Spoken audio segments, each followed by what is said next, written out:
Hello and welcome back to this episode of the Polk State Aerospace Expert Series.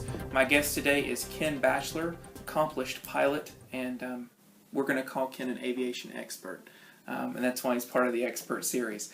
Ken's going to talk to us today a little bit about his career in aviation, as well as some basic pilot aptitude points that are important not only for pilots working in the practical world, but also things you need to consider as you're going through pilot training.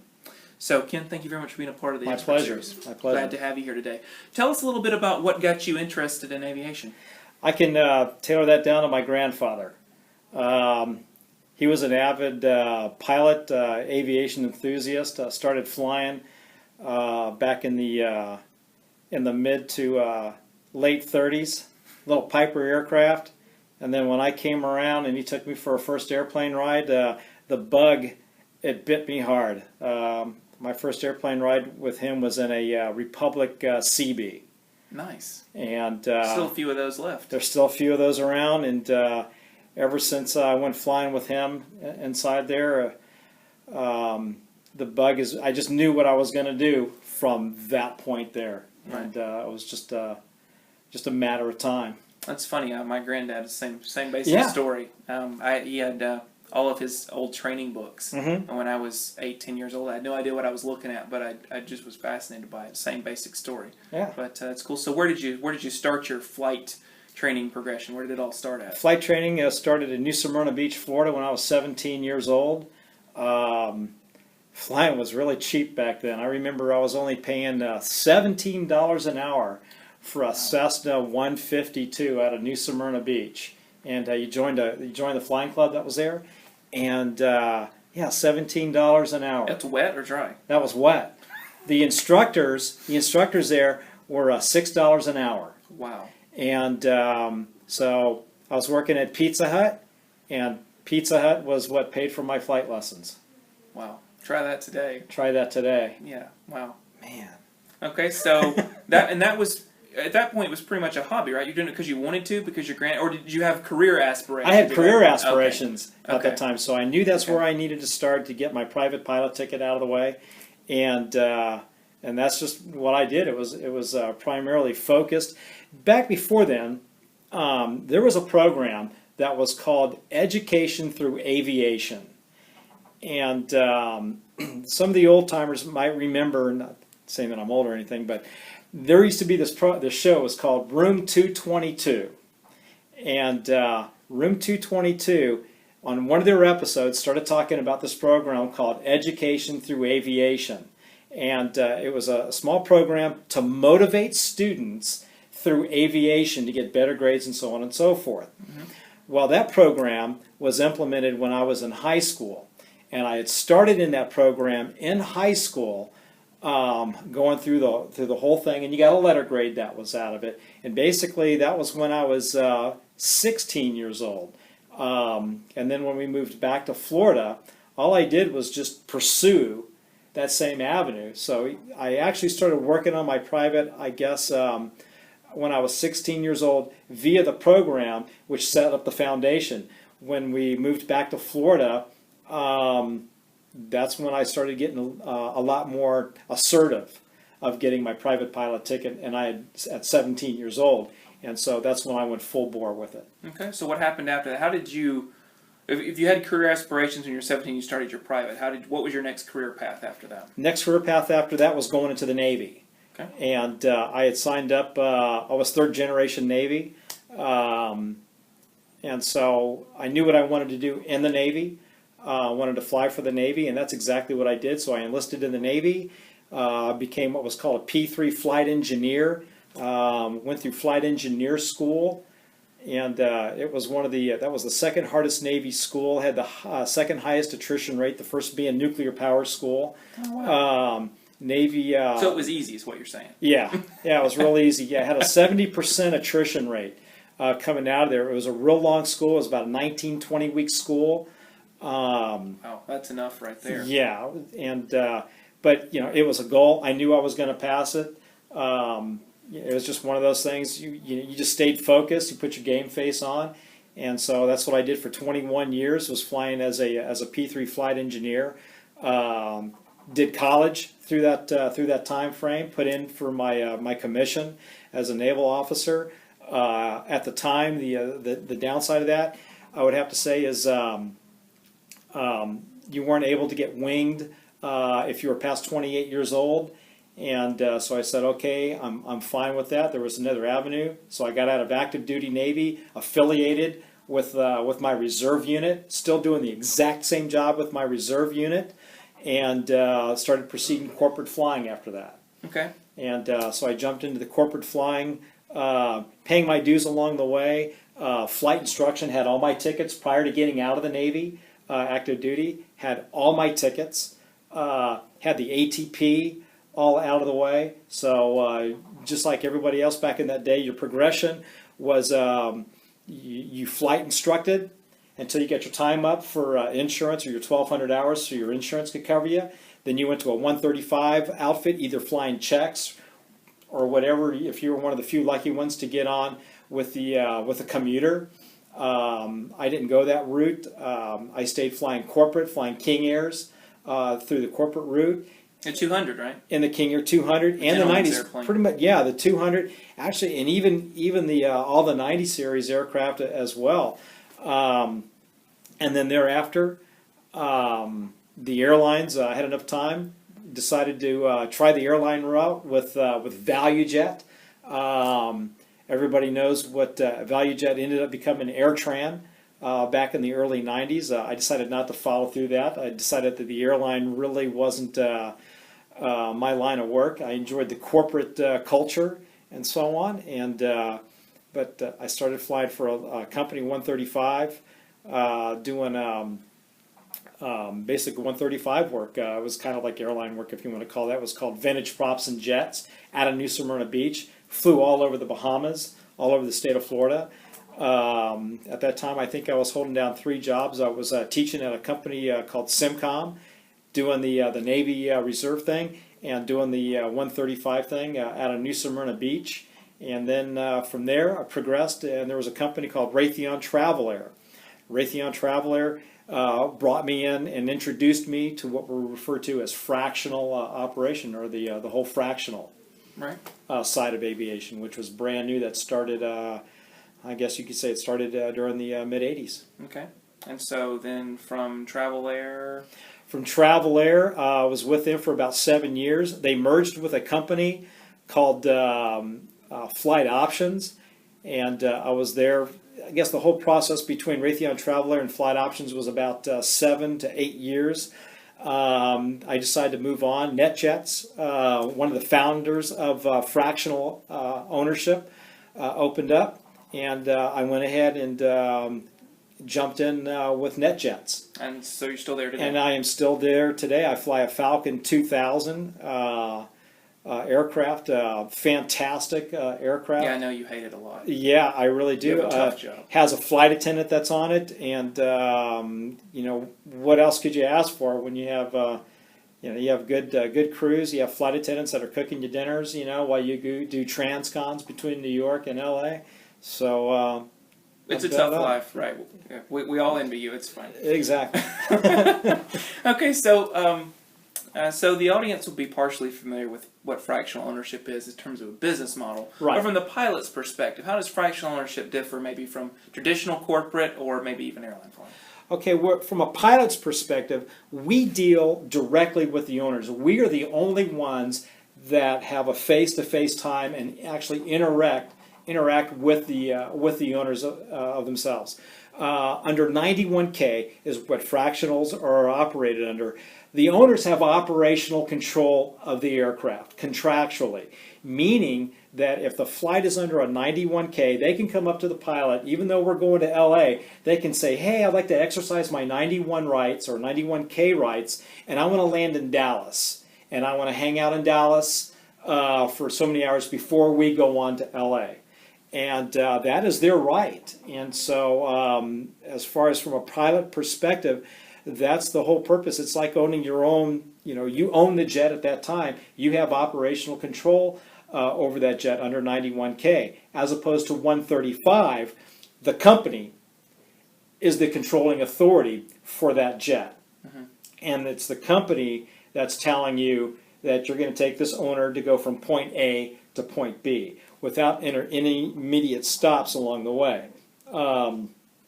However, if the owner that's on the aircraft requests that and he calls up his respective owner services rep, says, I really would like to go here, those changes can be made.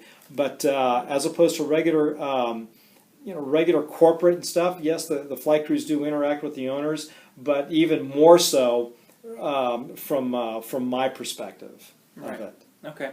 And then in terms of the airline model, obviously no intermediate stops. There is no intermediate stop. Right. Exactly. The airline, you pay your ticket, you go from point A to point B, and hopefully if everything is running on schedule, you get there on time with everything you brought with you intact. But as opposed to the airline model where you're certified for a specific airplane, like an airline pilot would be certified for type rated for a specific airplane. Right. You don't necessarily bid a line or fly from Albuquerque to Kennedy. You have sort of a flexible scheduling assignment. What's flexible in ours is our scheduling and stuff. Our contract offers us what days that we want to work or how we want to manage our schedule. You can go 7 days on, 7 days off. You can do what's called a 15-day flex schedule, where they can't fly you more than 15 days, but you have no idea what. It's basically like reserve. Right, it's like reserve. Like reserve. And then you fly what I fly is called an 18-day fixed schedule. The company can fly me up to 18 days. They pay me for that regardless. But when my schedule comes out, it is a fixed schedule. And if there's days that I want around that schedule, I have the opportunity and the privilege of putting in my request of what days that I want off. They work my 18-day schedule around those days. Okay. So that's a pretty convenient. I like that schedule. Yeah. Not only it pays the most and so on, but the difference between the two, I would say, is on a 7-and-7 schedule, you have more quality of life because you do bid a line. You can. They have NetJets has what's called start days: a Tuesday start, a Thursday start, a Saturday start. Seniority rules over everything. So within your Tuesday, Thursday, Saturday starts, they have so many bid lines that are on those days, and you can pick what line you want. If it's a line 7 and you like the days that line 7 represents, you can bid that, you can hold that, and those days are written in stone. Okay. So if it happens to be that line that you're choosing has all the holidays off, and but everybody's going to bid that line. True, but seniority rule, rules, and if you can hold that line, and the thing about that is you can make plans 6 months out and know for sure that you're going to have that time off. That's the benefit of the 7-and-7. Me, it falls to the needs of scheduling, and if I need certain days off, fortunately enough, they usually give me those days off that I need. Right. Okay. So great. Well, let's shift gears a little bit and get out of the corporate side of how the aviation system works and start talking about pilots a little bit. Okay. Obviously, you've come up through the ranks from flying in a 150 out of New Smyrna Beach, through the Navy environment, through corporate, many different operations. You fly all over the world. New pilots, right? And whether they're coming into your operation as new pilots, which granted they're going to have significant flight experience and things like that. Right. But as pilots are beginning a new phase, whether that's initial pilot training or moving from one operation to the next, what do you see as the absolute bottom line weakest area that most new pilots have? Whether it's new students who are learning to fly or who are transitioning from a right seat to left seat or whatever it is. What's the weakness in pilots today? Well, I would say it's not so much as a weakness, it's where their experience level is. If you take a new pilot today, going through the Polk State College program, and he's learning to get his tickets and so on, okay, he's building on that experience, and he's more or less reliant upon his instructor's experience and having that knowledge passed on to him. Sure. Okay? When you move up and you get your first pilot job, essentially you're just taking that experience and that you've had in the past, and it's applying it. When you get up to the level where I'm currently at, now you're getting into the realm of where they came from and what culture they came from, whether it's an airline culture, whether it's a military culture, or whether it's strictly a corporate flying culture, and so on. So you try to take the best assets from all those communities there. Bear in mind, an airline guy that's been doing nothing more than flying strictly from point A to point B and back, that's all he's going to know. He knows the route, he knows the structure, knows what airports that you're going in. And he's not having to deal with the passengers per se from an airline. So that can be construed maybe as a weakness or just a part of his expertise that he is not familiar with. And so when he comes into the fractional or into the corporate side of the house, now he's going to have to learn how to interact with the owners and what their needs are. Because in the NetJets, it's all about the owner's needs and ensuring that he is taken care of and that his experience is what it is. Kind of like the opposite of airline passengers. It is totally the opposite of the airline passengers, plus the fact that a lot of your airline crews do not go into the same geographical areas that we do. We do a lot of going down to the islands. We go into South America. So you have language barriers that are there. And so you're going to see a weakness on that part, that if they have never gone in to another culture, into a whole different country where there's a language barrier, that can be looked at as a weakness as well.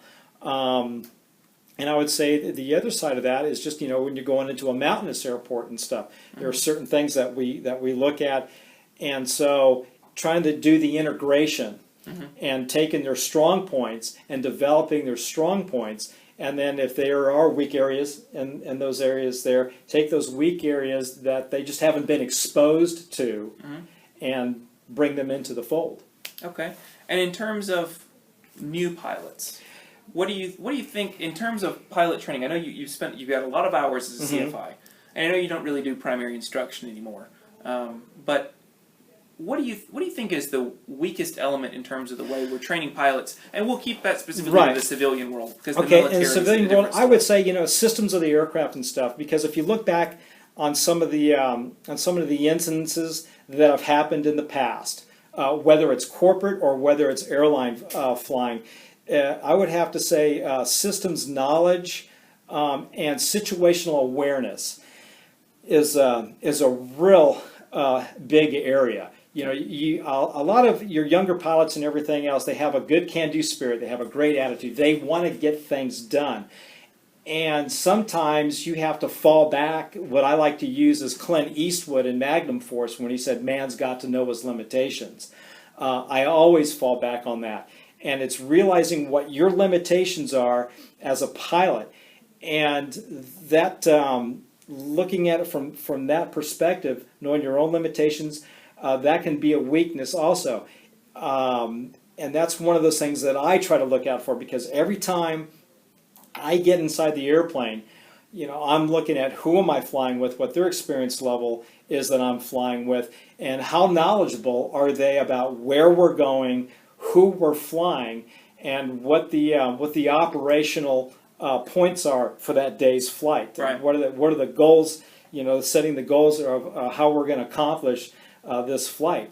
And but I would say mainly, from weaknesses from somebody getting in, it's ensuring what their experience level is, how knowledgeable they are to the aircraft, and their own situational awareness, and what their own personal limitations are, and being a weakness of whether they recognize what their limits are. Right. Well, let me jump from that point. You bring up an interesting. I want to explore that a little further. So, a good captain is somebody with an assertive personality type who can make decisions, who can accept responsibility, and deal with and make snap judgments, but snap judgments that are based in experience and fact, and things like that. What do you see as the how does a pilot with the experience to conduct the operation, with the responsibility to get the job done, please the passengers, whatever the case may be, how does that pilot then get off of the assertive ego trip type thing and say, okay, this is a no-go? How does a pilot, and maybe it's a factor of having that kind of experience, maybe you as you gain more experience, you start to learn when to make that no-go call. I see, and I don't know if you've experienced this, but both in the professional side and the training side, no matter where you go, there's this stigma about that no-go decision. Whether it's training, whether it's corporate, and it's not necessarily good corporate culture. It encourages pilots to make the no-go decision. But I almost think it's an ego thing.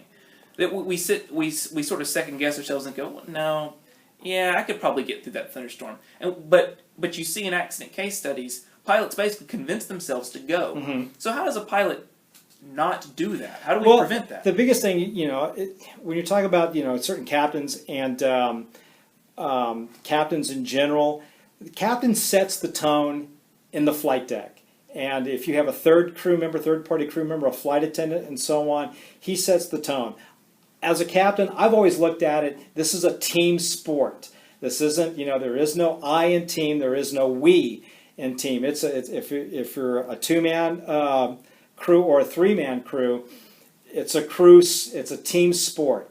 Now, one of the things that I look for is, as far as that's concerned, is what is his experience, what is my co-pilot's experience, my partner's experience inside there, and you get that camaraderie and stuff, and you make the decisions together. The captain's going to make the ultimate decision, but you want to bring in, if the captain is smart, he will take the advice, of everybody that he has working for them. That even includes going outside of the aircraft.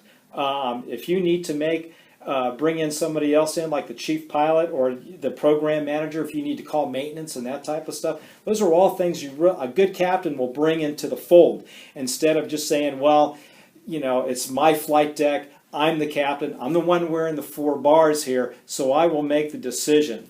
A good co-pilot... sounds like crew resource management. Crew resource management is definitely, it's the ticket. So a good captain is going to go ahead, and the way that he makes his brief and sets the tone, with me, it's, if you see anything that's outside our scope of operations, bring that to my attention. Captain's also got to realize he's human too. He makes mistakes. I know it's really hard being a human being up there, but that's one of the things that we have to realize, and that somebody else has experience and they bring something to the table inside the flight deck.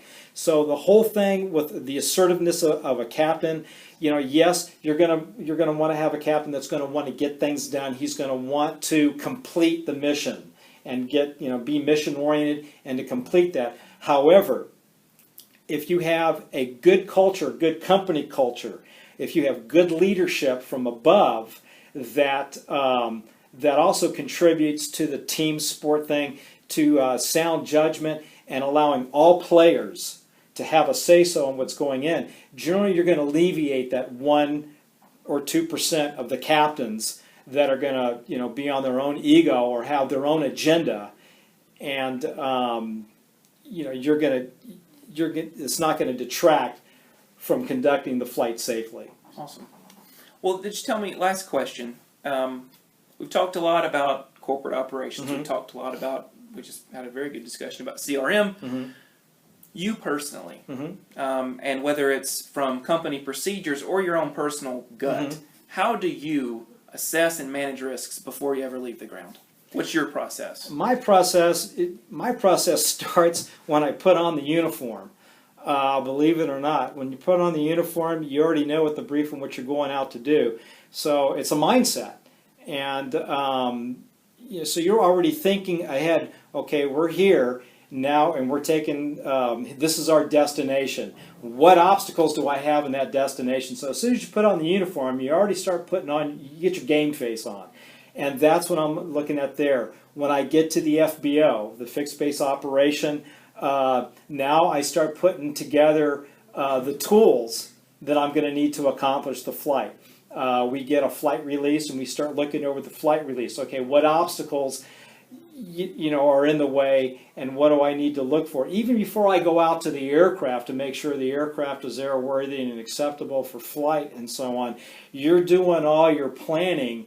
Everything is leading up to when you push the throttles forward for takeoff and stuff. So that's one of the things that I personally think about is once I put on the uniform, I'm starting to get on my game face, and I'm looking, to start putting all those things that are going to be leading up to pushing the throttles forward.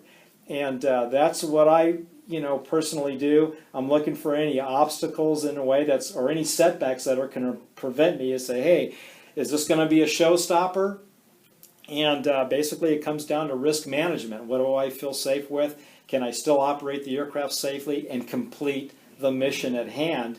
And if not, then what are the limitations that are involved? Is that going to involve a phone call, or is it going to be, to the point where we're not going to be able to accomplish this flight at all? And then ultimately, you've got to have the safety mindset where you can actually make that no-go call. Right, exactly. And that's all you're doing is you're looking for those obstacles that are going to be in the way, and how you mitigate, through those.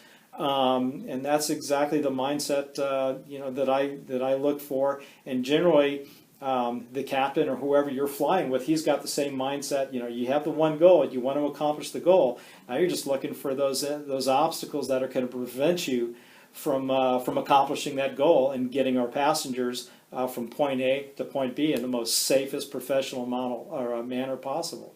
Ken, thank you so much. My pleasure. Appreciate your time and your experience. If you enjoyed this segment, hopefully you'll come back and enjoy more segments in the Polk Aerospace Expert Series. Until next time, fly safely. Thank you.